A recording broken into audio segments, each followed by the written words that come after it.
CPM-ന്റെ ഈറ്റില്ലമായിട്ടുള്ള കണ്ണൂരിലേക്ക് പോവുകയാണ്. CK വിജയനുണ്ട്. CK, CPM-നെ സംബന്ധിച്ച് കഴിഞ്ഞ തെരഞ്ഞെടുപ്പുകളിലൊന്നും തിരിഞ്ഞു നോക്കേണ്ടി വന്നിട്ടില്ലാത്ത ഒരു ജില്ലയാണ്. പക്ഷേ ഇന്ന് ഇത്തവണത്തെ തെരഞ്ഞെടുപ്പിൽ ഉണ്ടാക്കുന്ന ചലനങ്ങൾ, അടിയൊഴുക്കുകൾ, ഉണ്ടാക്കിയിട്ടുള്ള വിള്ളലുകൾ, ഇതൊക്കെ തിരഞ്ഞെടുപ്പിൽ വലിയ ചർച്ചയായി മാറുകയാണ്. തളിപ്പറമ്പ്, പേരാവൂർ, കണ്ണൂർ, അങ്ങനെ 11 മണ്ഡലങ്ങളും നോക്കുമ്പോൾ വളരെ ശക്തമായ രീതിയിൽ തന്നെ ഉറ്റുനോക്കുന്ന മണ്ഡലങ്ങളായി മാറുകയും ചെയ്യുന്നുണ്ട്. 3 മണി കഴിയുമ്പോൾ പത്രികാ സമർപ്പണം പൂർത്തിയാകുമ്പോൾ എന്തൊക്കെയാണ് മുന്നണികളുടെ, രാഷ്ട്രീയ പാർട്ടികളുടെ ചിന്തകൾ? പ്രജേഷ് പറഞ്ഞത് ശരിയാണ്. കാരണം നമ്മുടെ ഈ മണ്ഡലത്തിൽ, കണ്ണൂർ ജില്ലയിലെ മത്സരം എന്ന് പറഞ്ഞാൽ അതിന് പ്രത്യേകമായ ഒരു പരിവേഷമുണ്ടായിരുന്നു രാഷ്ട്രീയത്തിൽ. കാരണം കട്ടക്ക് മത്സരം നടക്കുന്ന മണ്ഡലങ്ങളാണ് ഈ കണ്ണൂരിലെ പ്രധാനപ്പെട്ട മണ്ഡലങ്ങളെല്ലാം തന്നെ, അല്ലെങ്കിൽ കണ്ണൂർ ജില്ലയെ എന്ന് എല്ലാവരും തന്നെ വിശേഷിപ്പിക്കുന്നത്. അതായത് മത്സരം എന്ന് പറഞ്ഞാൽ അതൊരു രാഷ്ട്രീയ മത്സരമായി മാറുന്ന ഒരു ജില്ല.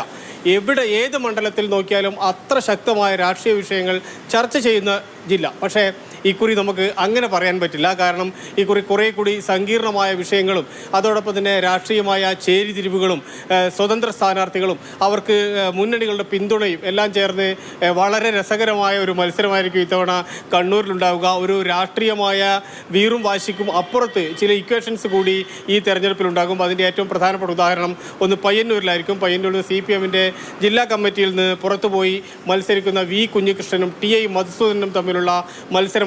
ഇരുവരും പത്രികാ സമർപ്പണം നേരത്തെ, ഇന്നാണ് V കുഞ്ഞികൃഷ്ണൻ പത്രിക സമർപ്പിച്ചത്. TI മധുസൂദനൻ നേരത്തെ തന്നെ പത്രിക സമർപ്പിച്ചു കഴിഞ്ഞു. ഇനി തൊട്ടടുത്ത ജില്ല മണ്ഡലം നോക്കിക്കഴിഞ്ഞാൽ തളിപ്പറമ്പാണ്. തളിപ്പറമ്പിലും ഇതേ കാര്യമാണ്. ഒരിടത്ത് ജില്ലാ കമ്മിറ്റി അംഗമാണെങ്കിൽ മറ്റിടത്ത് ജില്ലാ സെക്രട്ടേറിയറ്റ് അംഗമാണ് പാർട്ടിയിൽ നിന്നും തെറ്റിപ്പിരിഞ്ഞ് പുറത്തുപോയി മത്സരിക്കുന്നത്. അവിടെയാണെങ്കിൽ എതിർ സ്ഥാനാർത്ഥിയായിട്ടുള്ളത് CPM-ന്റെ സംസ്ഥാന സെക്രട്ടറിയുടെ ഭാര്യ കൂടിയായ PK ശ്യാമളയാണ്. അതുകൊണ്ട് ആ മണ്ഡലത്തിലെ മത്സരവും വളരെ വളരെ രസകരവും ആവേശകരവുമായിരിക്കും. പിന്നൊന്ന് പേരാവൂരാണ്. പേരാവൂരിൽ നമ്മൾ പറയേണ്ടതില്ല, KK ശൈലജ ടീച്ചറും അതോടൊപ്പം തന്നെ KPCC പ്രസിഡന്റ് കൂടിയായ നിലവിലുള്ള MLA കൂടിയായ സണ്ണി ജോസഫും തമ്മിലാണ്. ഒരുപക്ഷെ കേരളത്തിൽ തന്നെ ഇത് വലിയ രീതിയിൽ ഉറ്റുനോക്കുന്ന ഒരു മണ്ഡലമായി ആ പ്രദേശവും അല്ലെങ്കിൽ ആ മണ്ഡലവും നമുക്ക് കാണേണ്ടി വരും.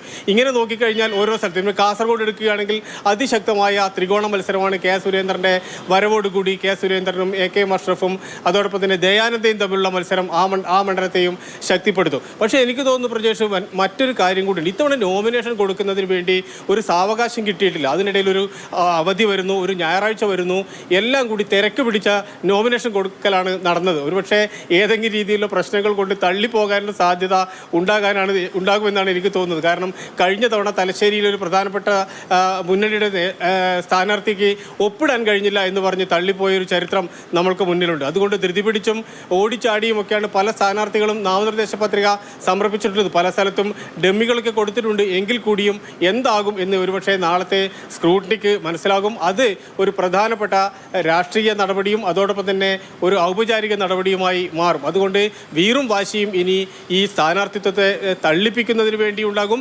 നിലനിർത്തുന്നതിന് വേണ്ടിയും ഉണ്ടാകും എന്നാണ് തോന്നുന്നത്.